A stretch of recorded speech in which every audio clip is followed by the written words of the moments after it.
Communication, coaching, Costa Rica, a sales masterclass, and more is what you're about to experience.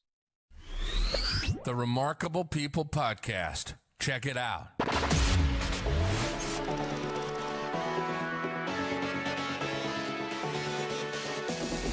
The Remarkable People Podcast. Listen, do, repeat. For life. Hello, friends. Welcome to this week's Remarkable People Podcast episode. This week, we are going to spend time with our friend, Richard Blank. Richard's episode is different than our normal episode, where instead of focusing more on his personal journey and story, it's a sales masterclass on communication, call centers, bettering yourself as a business owner and communicator, and so much more. So truly get your pens and paper ready. You are going to want to listen to this episode, take notes, apply it, rewind it, and play it again. So Richard is an entrepreneur. He is a sales individual. He is a CEO. He is a coach, and he does a lot of things, but he does it well. He studies it, becomes the expert, and now he's here to teach us how to do it too. So I'm David Pasqualone. Welcome to the Richard Blank story, and I can't wait to hear the results you drive from this episode. Hey, Richard, how are you today, brother? Hey, Costa Rica, I'm doing great in Central America. It might be rainy season, but still it's sunny down here in regards to personality. Oh, I know. I'm not jealous, but I'm like super like wanting to be there with you and do this episode live. I've always wanted to go to Costa Rica, and I've heard it's nothing but gorgeous. Is that your experience? It's amazing for ecotourism. The temperatures in the, high 70s, early 80s, every day. So it's very comfortable weather. And pretty much we have two seasons, a wet and a dry season. But if you're really into ecotourism, healthy living, it's pretty much the place to be. I think we can fulfill all your needs if you're looking for adventure. Awesome. Yeah, I just went skydiving this weekend, and to go skydiving in Costa Rica is on my to-do list. So I don't want to say bucket list because I don't want to wait till I'm dead. So Have you ever skydived there? I haven't done that yet, nor bungee jumped. I think if something happens in my life where I need to jump out of a plane or to save myself, I can definitely do it. But I'd rather maybe play golf or do some surfing. Oh man, it's so wonderful. But enough about my desire to go to Costa Rica. Let's talk about you. I just told our community a little bit about you, just a little bit, and they're pumped to hear your episode. Before we start though, if you were going to summarize, they're going to get to hear your story from birth through today, and then we'll transition into where's Richard going and how can we help you. But if our listeners right now are thinking, should I listen to this episode or not? What's the one main purpose you want them to walk away with when this episode is complete? No, absolutely. Fortune favors the brave. And that I think if you're able to take a chance in life and to drink life and to be responsible in regards to your finances and your family, if there's something inside of you that is pushing you towards a destiny, you should take it.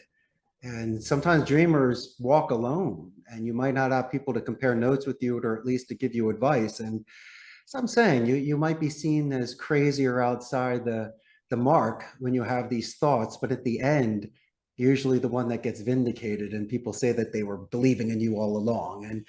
But it's really one of those things where, David, if you can look at yourself in the mirror, you know that every day you're striving towards something that will enrich your life. You won't live with regret.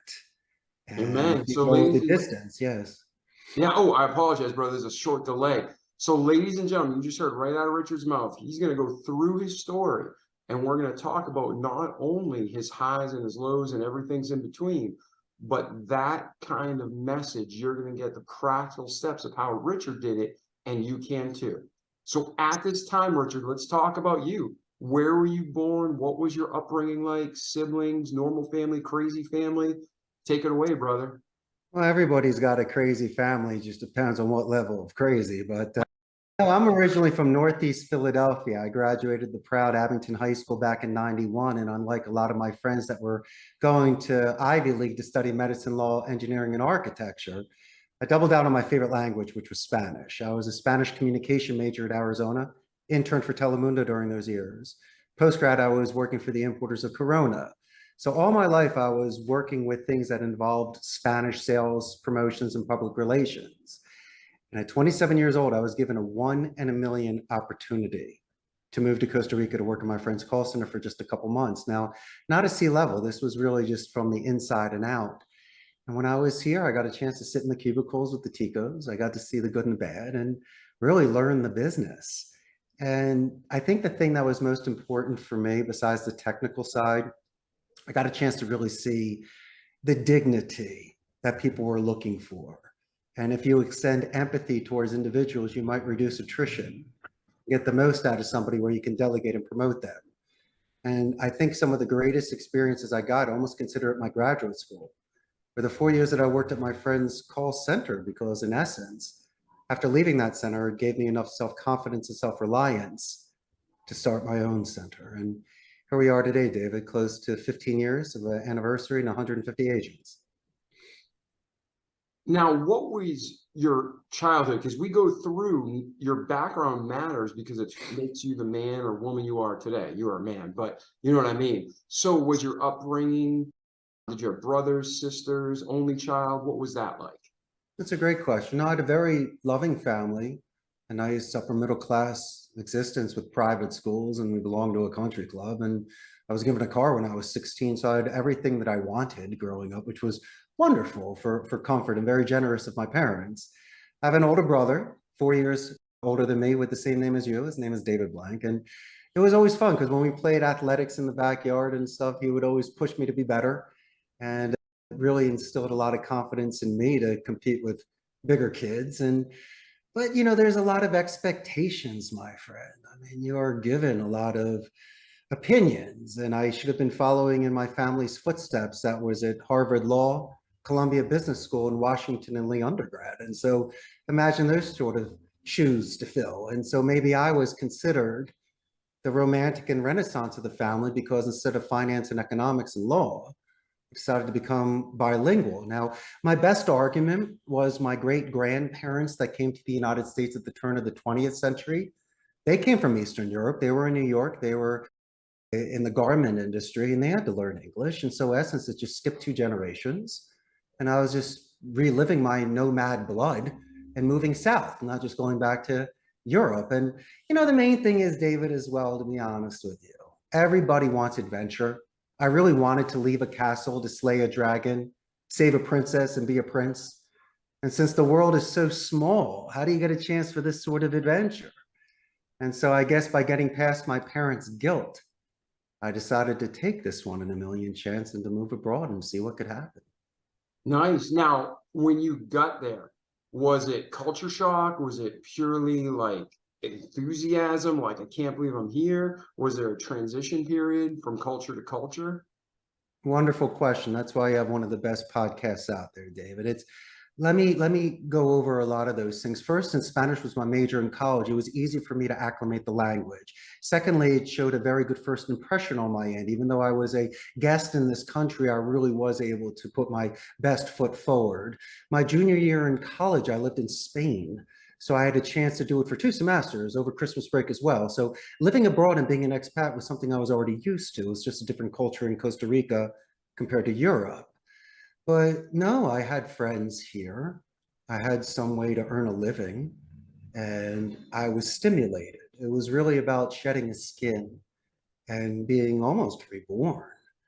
And I knew that I was following in my natural footsteps because every day I was elated. I couldn't wait to get up, going to work where? I was increasing my skills and learning something and literally having the best time of my life in my late 20s when it should have already been over. And then I also realized something else, my earnings potential. The call center industry is exceptionally lucrative. And the fact that I could hire specialists in the IT department, I could hire attorneys to assist me with the labor laws and a human resources director, I could hire everybody. But the special sauce, David, that you and I could put the cherry on top is knowing somebody's name and doing old school coaching and investing in them and realizing that feeding families comes first, the riches come second. because the gold and the jewels lose their luster. What are you looking for after a while? For me, it was really about positive reinforcement, David. Just want to see if this could work, if this long shot could pay off. And there are people out there with deeper pockets or maybe some degrees in IT that could run circles around me. But I tell you what, I have pinball machines here. I have a gamification culture. I'll know somebody's name and break bread with them.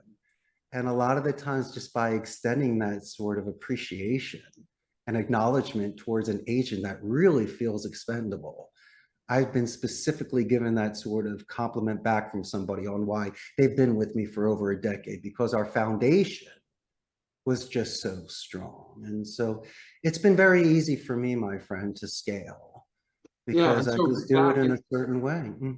Yeah, I apologize for the delay, Richard. So if I'm hearing you correctly, some of the takeaways for our listeners so they can have the same type of success is you went in and you were excited, but you also prepared. You didn't just jump in blind. You knew the language, you prepared, you knew there would be a cultural difference. So you were ready for that mentally, even though you might not have known the details, you knew it would be different. Is that correct? Yes, but my brother, walking into a call center environment is kind of like what you see in the movies. That is a certain sort of vertical and office company culture. But if you're walking into a call center, you need endurance. There's quality control departments that actually grade your calls. You need to know a CRM, a phone system, and there's certain sort of metrics and KPIs you need to learn. So it's something you can't make up an answer or try to talk it away, because you really have solid statistics there to see your production. But for me, I saw the art in the speech. Most people are doing things today with omni-channel non-voice support, which is chat and email, and it's okay. When I saw people on the phone, David, I saw individuals that were retaining a client, were doing an upsell, maybe getting a referral. And how about this, my good friend? Getting an exit interview from somebody just in case competition earned their business. There's something we did where we fumbled the football and lost it. And so as a communication major, I found this to be exciting because there were a lot of codes that I figured I could crack to be able to increase talk time, increase conversion ratios, and just make a ton of money. And my statistics were there because I was in a controlled focus group environment for 4 years. So I did earn my stripes. And by going from agent to owner, I really avoided all of those levels of supervisor management, which could have tainted me or made me just lose my essence in who I am, David. And if that makes any sort of sense, you and I are still pure in the art that we're doing here.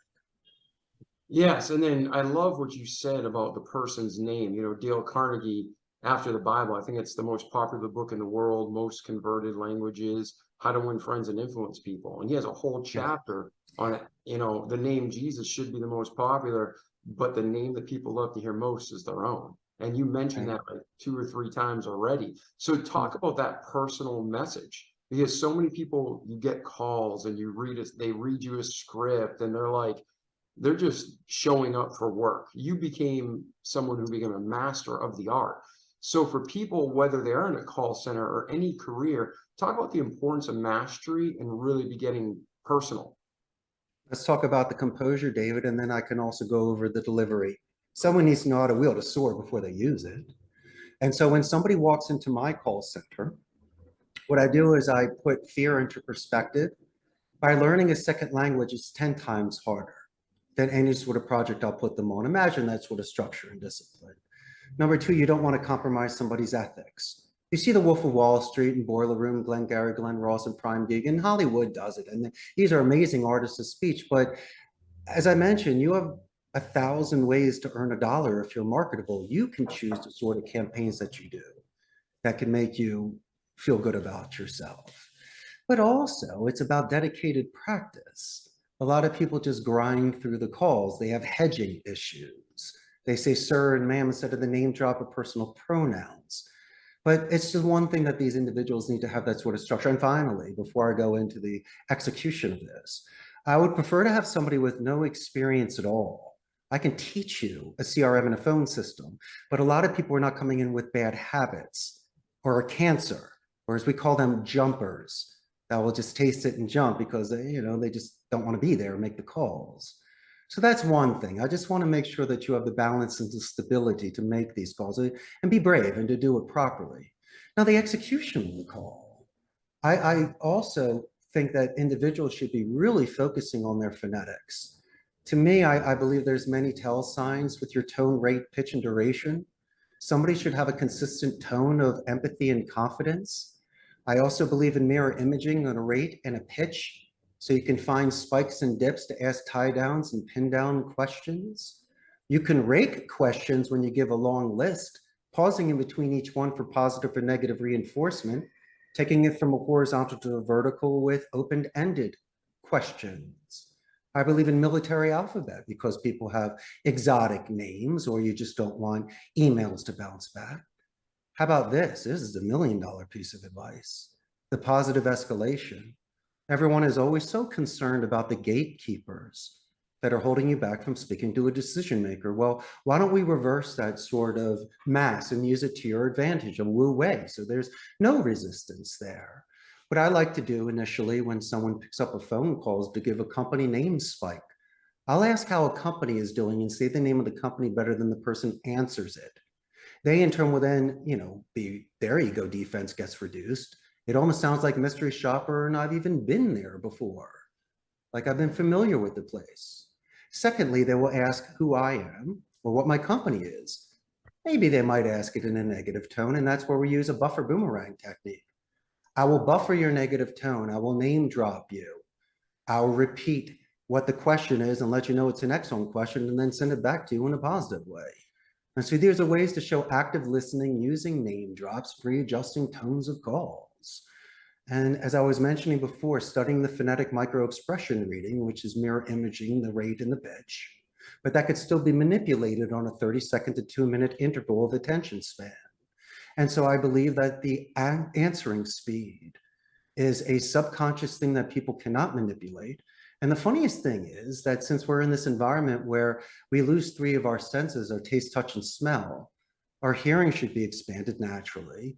But I also believe in image streaming where you can use adjectives and descriptions for your visual. So it does still exist.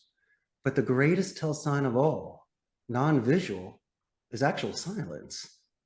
I mean, so if you see that as an insurance policy on your tone, rate, and pitch studying, that will give you easier calls. And so it will show active listening. You will reduce any sort of rabbit holes. You've done positive escalations of somebody that transferred the call. I'll be letting the gatekeeper know they're helpful and letting you know how amazing they are. I'll do it verbally and I'll do it written. And so these are the sort of things, and these aren't things that will compromise your ethics or values.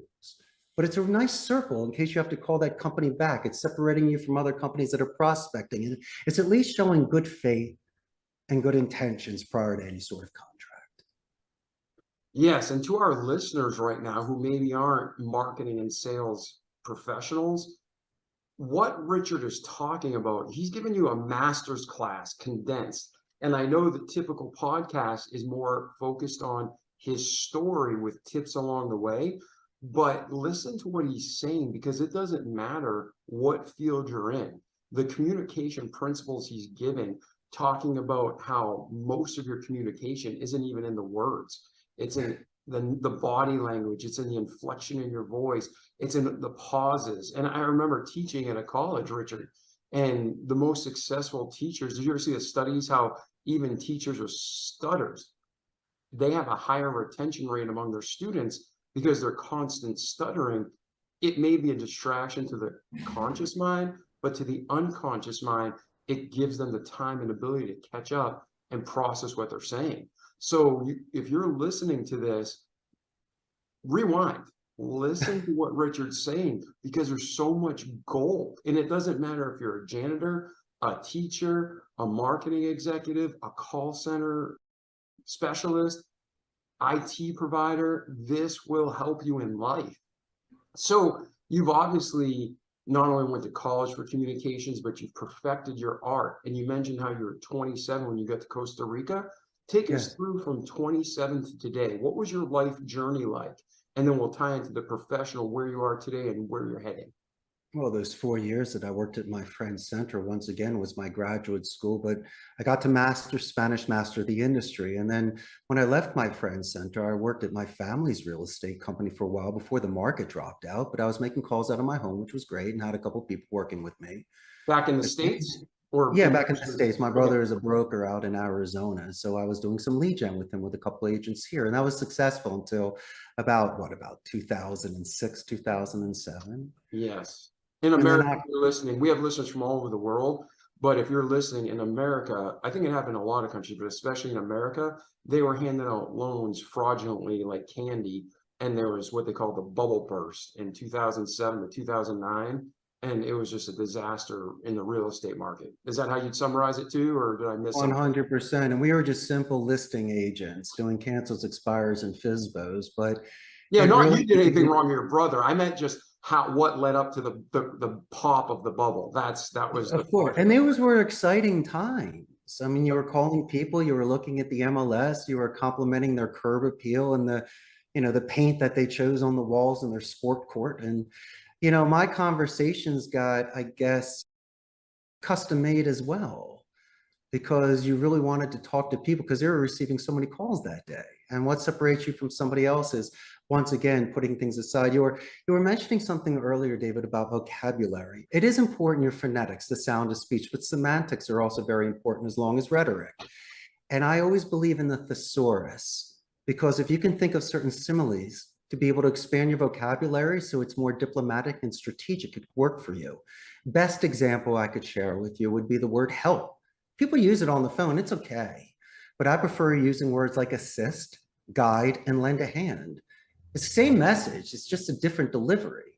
And what we can do is we can add momentum instead of trying to fix emotion. And so I've seen, just by making those and here's another one. Instead of saying, excuse me, I would say, David, for my clarification, was it ABC or 1, 2, 3? There are a lot of small swords we'll fall on, which is fine because we just don't want to ruin the momentum. It's like, listen, I'll clean your spill, I'll pay for the bill, and then we'll get out of here. Let's just not ruin the night. And so there's certain things that I will do on a phone call just to keep the happy going. And those are the sort of soft skills that I think that people would enjoy. And so, besides the real estate, and then when that ended, I launched my website October 4th of 2007 and landed my first account February 6th of 2008. And you're going to love this. It was one seat, 1 week. That's it. But I was so happy because the long shot paid off. I saw the spark, and I knew if I was taking very good care of this, I could make it into an inferno. And there's nothing more pleasing than creating something from nothing.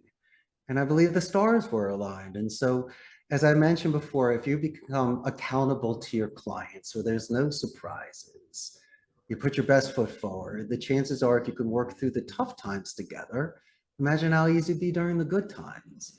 And so these are sort of the foundation structures that I had with the relationships with my clients that enabled me to last so long. But I tell you what, though, the one thing that did surprise me was the natural attrition. Maybe I was naive and foolish to think that if somebody started with me, they'd be with me for 40 years, getting that gold watch and talking about all the good times. But no, there's competition out there. And people leave for various reasons. It could be a scheduling conflict, David, at the university. Or maybe their boyfriend or girlfriend works at Amazon and they go there. Or, potentially it could be closer to their home if they need to go for training or on-site. Or, even if they're marketable, there are certain places that have more competitive commission structures. But they'll never, ever say that Richard and David gave them the walk of shame, made them cry, embarrassed them. We don't do things like that. Our goal is to promote you and find ways for you to be your best. We're not the kind of boss that does things like that. We have leverage. I'd rather promote you than fire you. And the bosses that do that have an issue. And they also have to realize something else. You can play big shot for a day, but if nobody shows up tomorrow, you don't have a company. You got to be very careful about that sort of balance that you're looking for.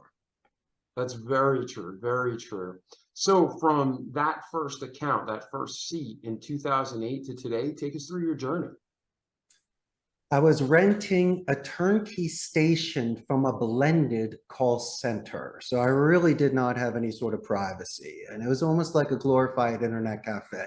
It was an excellent way for me to be extremely conservative with my money in the beginning, to pay the salaries, to pay the taxes, to pay the guy's rent for the month for the station, and to make my margin.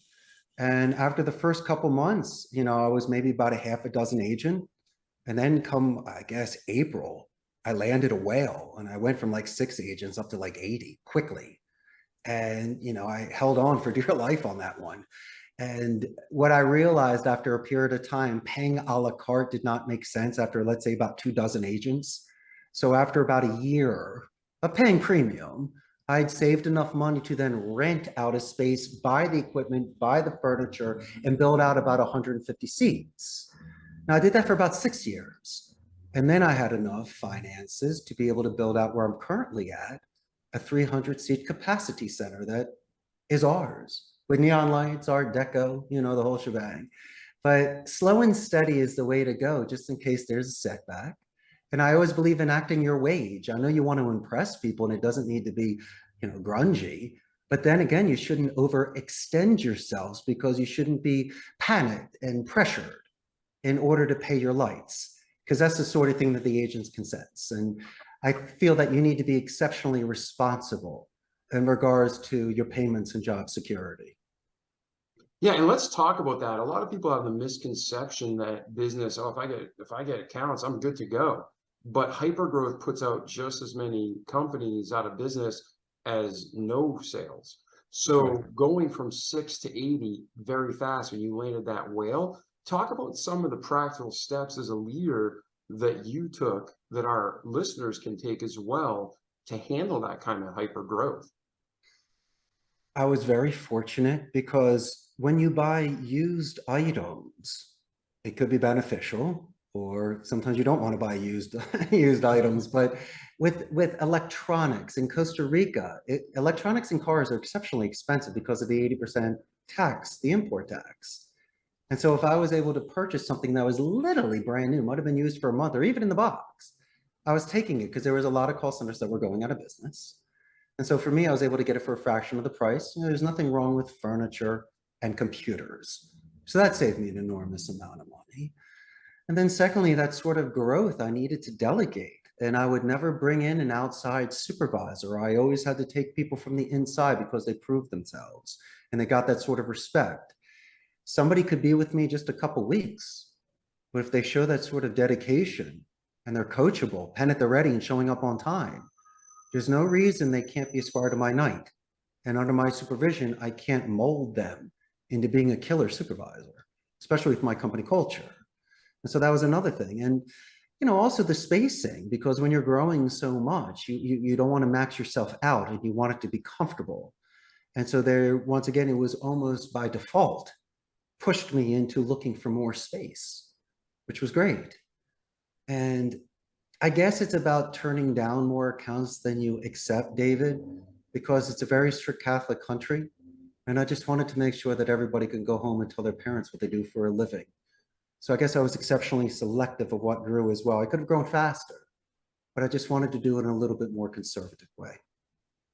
Yeah, and to add, and you're the expert at this, Richard, if you're listening to this and like, where do you find this equipment? Where do you find this furniture? Look to the top 100 companies, because you have companies like Microsoft and Boeing, and they have so many billions of dollars flowing through them. They're regularly buying new equipment for their people, and they just give away. I remember living in Washington State, and they had furniture that was 6 months old, and they put posts out, if you can pick it up this week, it's yours for free. Mm-hmm. And people would go and get, very expensive high-end office furniture for free. Or like That's you right. said, equipment, call center equipment, A grade for pennies on the dollar. So look outside the box. And do you have any other comments for startups, Richard, that might be helpful? Yes, absolutely. For your audience that can see me, I'm in a 3-piece suit right now. So if I had shown up there to purchase this, most likely they'd be charging 20 to 40% more. So my suggestion is, like myself living abroad, or somebody that's an expert in an industry, having them represent you. because they're the ones that know people. They're the ones that can get you the best deals. So put your pride aside. You don't need to be there on every situation. And so I needed to have specialists that knew where to find this for me at the best price, naturally, of course. Yeah, delegation, you've mentioned that 3 times in this interview. Talk about the importance of that. You can't do everything yourself, and you're not the expert at everything, but you're the expert at people. So how do you view delegation? You got to see which sort of individuals are long-term. And I can almost tell from the beginning, if somebody comes to my call center, they'll fill out my application and give us a resume, and it's the same thing, all the bells and the whistles. But I usually ask them to flip the paper on the other side, David, and write me a coming of age moment of when you beat up a bully or saved a kitten. And so you kind of get to see the inside psyche of how somebody thinks, if they're a team player, if they really believe in that sort of chivalry. And as I mentioned before, the people with no experience usually are the ones that have grown with me the most, because they don't know any other culture except mine. And my culture is one that loves them to death, where all I can do is just tell their family how amazing they are and give them window offices and, just keep giving them the benefits that you have being an executive at a call center, where they don't have that sort of additional stress. And you also have to realize this: there are situations that happen outside the office which may be affecting their performance in the office.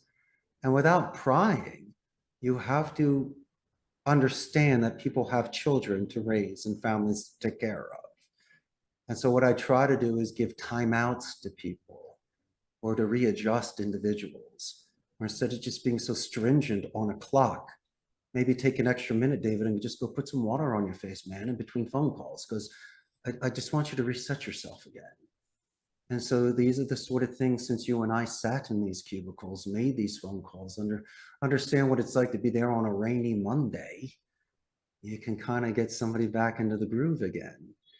And a lot of it is psychological, my friend, because this is a job that's not for introverts. This is a very social environment, and there's a lot of intense concentration because of the second language skills. And so you really want people to be on top of their game. Excellent. So now you are growing this organization. You got 300 people maxed out. What's your business like today? What are you up to? Where are you heading, Richard? Well, it's interesting. I have the capacity for 300, but I don't think I'm ever going to need it. After COVID, the labor laws here gave it to where we could only have 50% of the people here. We decided, even after the laws went away, to send about 80% of our people home for multiple reasons. The people that are on site is for PCI compliance, onboarding new agents, someone whose computer at home is not working well, or someone just wants to be here. But the market's changed. Most of the agents today are asking to be virtual, to work from home. Now, that's fine. And there is a labor pool for that, and I can fulfill clients' needs and get them the numbers that they want. But if I may be forthright with you and your audience, David, what it did is, this is a brick and mortar. Besides having internet redundancy, a backup electricity generator, and immediate IT support, they have me and you walking the rows, playing pinball and Pac-Man, doing on-site shadowing, training, feeding off of this energy. And I believe that that has been taken away, almost like a painting to a print. And so people that just want to immediately start virtual, not even come into the center for a week for training, imagine that sort of relationship you have with them. They're just virtual. And so for me to keep up with the times, I needed to adjust. But if I may vent a little bit, I believe a lot of what made us superior, or at least gave us an edge, was the sort of camaraderie that we had and the sort of on-site support that we were giving the agents. And so that has changed. And as I mentioned earlier, a lot of companies would prefer to do things that are just non-voice at all. And that can frustrate people.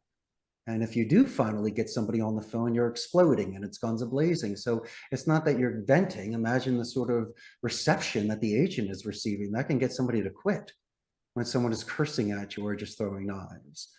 And so there has to be that sort of healthy balance, so the client is able to assist the people that are giving them the business and fulfilling their needs, because today all we're doing is just pressing 0 and hoping to speak with someone, David. Yeah, and this is something that's affected major corporations. I know, like, personally dealing with Facebook or Meta and Google and Microsoft, Verizon on a regular basis, man, their customer service has gone down so much because everything was decentralized. So when Yeah. you're talking about the camaraderie and the training and even the healthy competition, we didn't mention that, but in a sales environment, that's crucial. It's fun. It lights people up Of course. inside. And even if you think you're performing at your best, you see somebody else hit that board first, and you're like, wait a second here. And you start, dialing for dollars like the guy from the Pursuit of Happiness. He didn't even move his phone. He just moved his finger, right? So for the Right. business owners and the directors and the executives running call centers and just businesses that have outbound calling, what are the techniques and tips that you've seen work in your business that they can maybe apply to theirs? 1,000%. It's quality control and quality assurance. The best way for self-improvement, David, is self-analysis. Now, prior to this podcast, I was watching you fix your hair 10 times, which looks great, by the way. And so imagine if you didn't have a mirror. And it's the same thing with your voice. If individuals study, then you make the argument of not enjoying how you sound. Well, guess what, champ? That's what you got.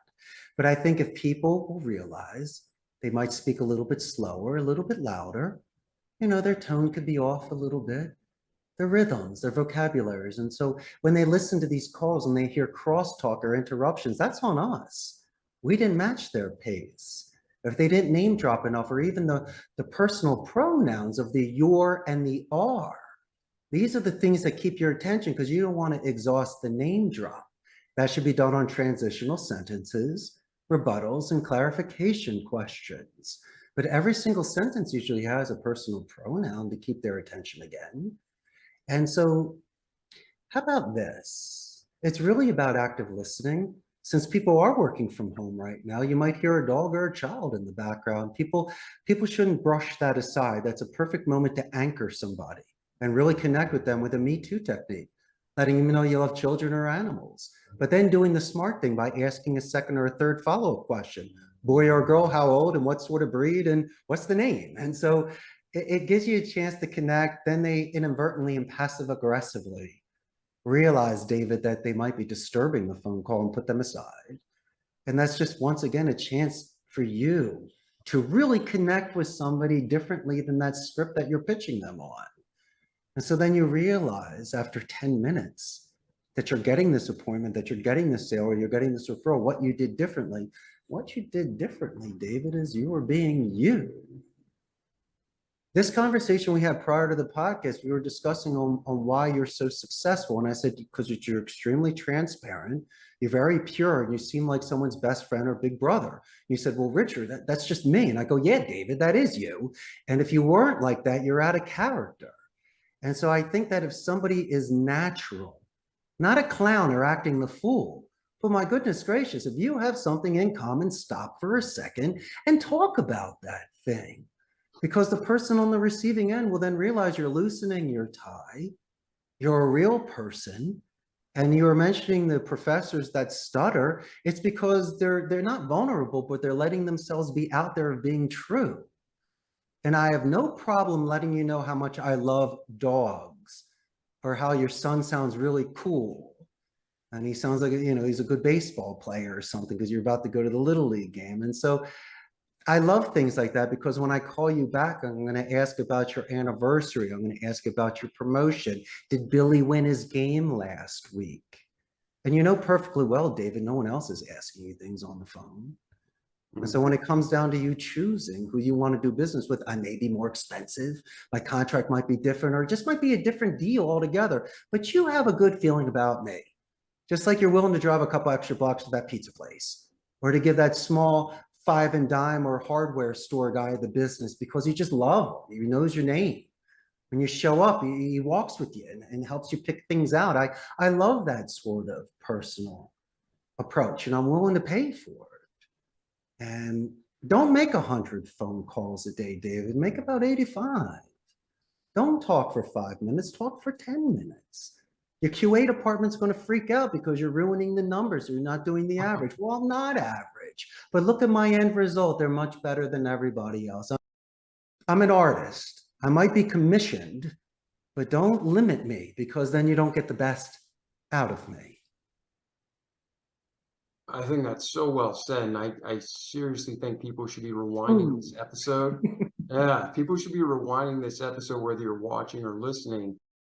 This is a sales masterclass, a communications masterclass, and Richard's bringing you some real gold that if it's passing you by, you can be taking notes and applying it, because this is excellent, excellent information that not everybody shares. So thank you. Now, there was right there, boom. I was just going to say that because we're over Zoom, there's been several times where I've cut you off or we've talked over one another. That happens, especially in today's post mid-COVID world, right? Because so many people are doing Zoom meetings. Are you teaching your people to give extra long pauses, or are you just having them like what we're doing, just, oh, I'm sorry, and then moving on? How do you recommend the overspeak when there's delays in virtual communication? Well, you got to be very careful because if you do things like that, it'll almost look like those dubbed kung fu movies where it really looks off. So it's going to really throw you off. But no, listen, whatever happens on Zoom in regards to that, I think people can realize the rhythm. But the goal on the Zoom calls is to see what people have in the background. So you can compliment someone's furniture or artwork or a stuffed bunny rabbit in the corner. And so it's almost a gold mine of information of what people give you when you're able to look into their environment. But people aren't used to this. I mean, sure, in a meeting, they might be asked a question and occasionally a glance will be in their direction. But in Zoom, you're really just focused on this camera the whole time. It almost reminds me of Cindy Brady in the Brady Bunch when she lost her mind with that red light above the camera. And so it could be memorizing. It could something that could throw your game off. But, you know, to me, I just think that you should just almost enjoy it because we're very fortunate with technology to be able to do this. 50 years ago, we'd be in a lot of trouble. But the fact that I'm able to not have to jump on a flight to sit with you and do an interview, it's hey, it would have been amazing to do, but then again, it's a lot of time, money, effort, and organization. And so we should embrace the positive of it and just take it from there. Yeah, so to our listeners, whether you've been in sales for years or you're a new beginner, what Richard's talking about was observing the environment is crucial. The key is be genuine. Would you agree with that? Like, Oh, if 100%. if they have a picture of them fishing and you don't fish, don't strike up too many questions about them. Be like, I love fishing. Don't lie, but be genuine. Maybe say, hey, man, that's awesome. You caught that. I've always wanted to go deep sea fishing, but I've never gone. What's it like? It has to be real to connect, correct? Yes, yes, yes. But how about this? Imagine if there's a child there, but you don't have a child. You were a child to your parents. You might not have grandchildren, but you were a grandchild. So I might not be an expert fisherman, but maybe there was one time I went out in Margate, New Jersey, deep sea fishing to go for bluefish. And, you know, I'm not saying it's, once again, I can't hit threes, but I did it or I observed it. And I think it's pretty cool. You know, I'm not rattling off Elvis Presley albums, but I did like the King. And so I do find if you show that you're authentic and sincere, even if it's the first time seeing something, like Daniel's son when he saw Mr. Miyagi's bonsai tree, there could still be a very sincere interest in something. Even if you mispronounce it, trust me, you'll get away with it. It'll be something that they'll talk about. And you brought up something brilliant, David. Prior to a phone call, custom-made email or voicemail, you really should look at a LinkedIn profile or an email or a website, because you'd be able to see certain individuals, if they wear a tie, if they don't, maybe what a loading dock looks like, a company culture. If you Googled me, you'd see my pinball machines and my neon lights. And so if you got me on the phone and one of the first things you said was, Richard, I love your pinball machines and jukeboxes, you just got 5 minutes. It's yours to lose. There's certain ways you can buy time on a call. Not saying I'm going to give you my credit card, but you impressed me enough. You did enough due diligence and showed such interest that I gave you a 5-minute buffer. It's almost like recess. You can do whatever you want with it. And some people have been clever enough to jump clouds where you buy 30 seconds to 2 minutes of time with a transitional sentence or a tie down or a positive escalation or just recapping what people are interested in to see if you can keep getting some roots and branches to it. And so stop rushing phone calls, because if you find a section where you can anchor, and we mentioned so many, make camp, see how much that thing can grow before you move forward. Absolutely. And take notes. Richard mentioned that earlier. There's nothing wrong with taking notes during a meeting, even if you do it privately. You know, like, oh man, this person likes, their son's name is, their birthday is, and put that in your phone, because later you can review. I don't know about you guys and girls, but I don't remember everything. But having those notes in my phone helps me really connect.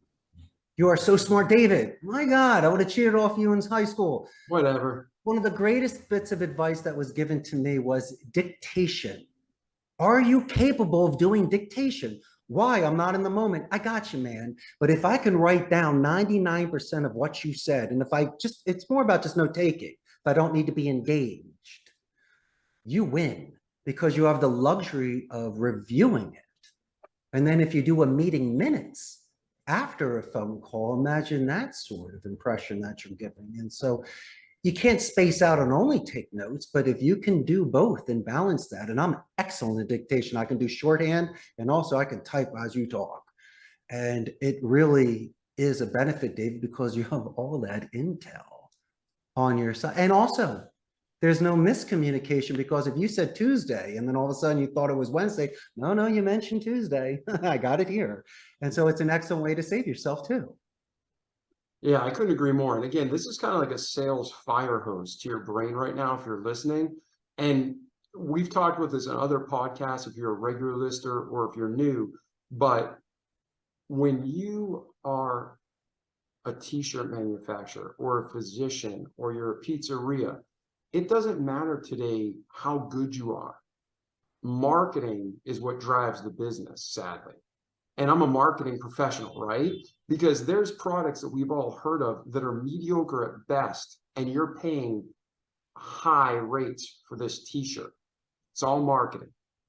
So if you are a great physician, you either need to get someone who understands the marketing and the sales psychology, or you need to become that person. So take this, take notes, and you don't have to apply everything. Richard's been doing this for years and he's a master at it. But take one, apply it, master it. Take another, apply it, master it. And then like Richard, it's gonna become second nature. So don't get discouraged, but just start, because anything you apply from our conversation today, you're gonna benefit from, and you're just gonna be a better person. And when you sell somebody something, if you're being honest and real, you're helping them. So you are helping people push through all the liars, push through all the terrible products, push through all the fake services to get to something you can provide them that's real and quality. So Richard, if somebody wants to connect with you, where are you today? Are you running the call center? Are you doing any coaching? What's your world look like today? Where are you and where are you heading? Well, my suggestion, if someone wants to connect with me, is to grab a first-class plane ticket and fly down and come visit me here in Costa. I'm sure Yeah, you I might think have they some would like takers on that. that one. Hey, I just wanted to jump on one last thing that you were mentioning. Oh, That, you know, when people are making these calls, I think it's very important for them to, once again, just to keep their ethics on this, because from an educated point of view, somebody makes a decision. I can't bat 1,000, but how about this, David?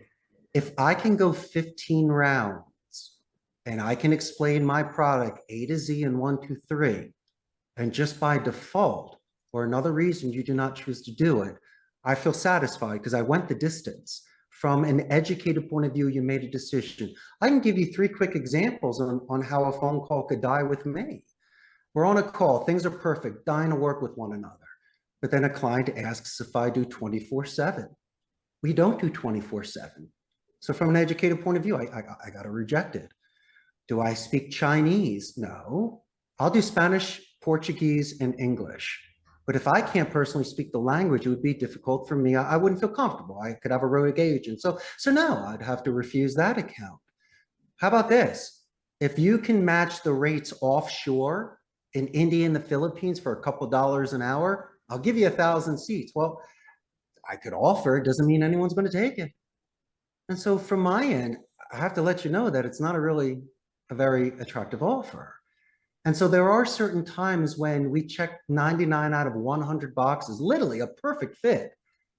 But in that 15th round, something comes up, which kills it. And it's a shame because we really are a perfect fit. But then once again, there's that one screw that won't turn, and you just can't take the account ethically in regards to that. But also, to answer your question earlier, I got a very large Facebook fan page, David, about 103,000 local Costa Rican ticos, and they can't wait to meet you. It will give your audience a pulse on what's happening in the business process outsourcing in Central America. Now, you have an international audience. We are north of Panama, south of Nicaragua. Costa Rica is the only democratic society in Central America.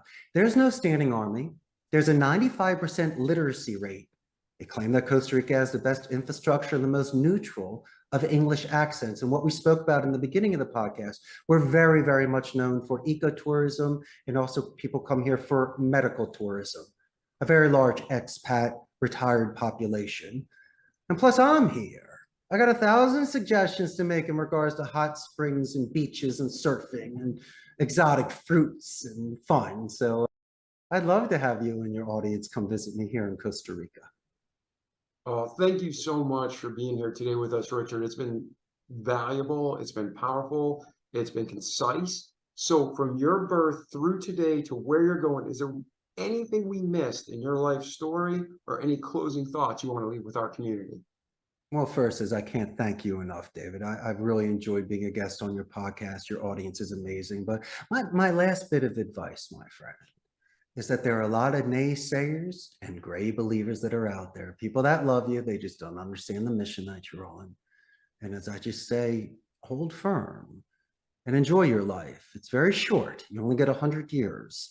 And I think that each one of us has some sort of destiny. It doesn't necessarily have to be a call center owner. And hopefully today I was able to shatter any sort of misconceptions you may have about call centers and CEOs. But I also believe that I was given a gift. I married the girl of my dreams. We started a company together. I've been in Costa Rica over 20 years, and you see the smile on my face. I'm living a very happy life, and I'm just hoping that for you and all of your listeners as well. Excellent. Well, thank you so much, Richard. It's been an honor and a privilege to have you on the show. I can't wait to do some follow-up calls. Maybe we'll see you in Costa Rica. Sounds like a plan, my man. Yes. And ladies and gentlemen, like our slogan says, don't just listen to this great content that Richard brought you today, but do it. Repeat the good things that apply to you each day so you can have a remarkable life in this world and most importantly to eternity to come. Because you can make $1 million, you can make $10 billion, but if you're doing it unethically, it's not worth it. Think about eternity, because like Richard said, you might be blessed to get 100 years on this earth, but that's a speck of sand from a speck of sand in eternity. So that's it. We love you. We'll catch you in the next episode. And Richard, thank you again so much for being here, my friend. You got it, David. All right. Ciao. The Remarkable People Podcast. Check it out.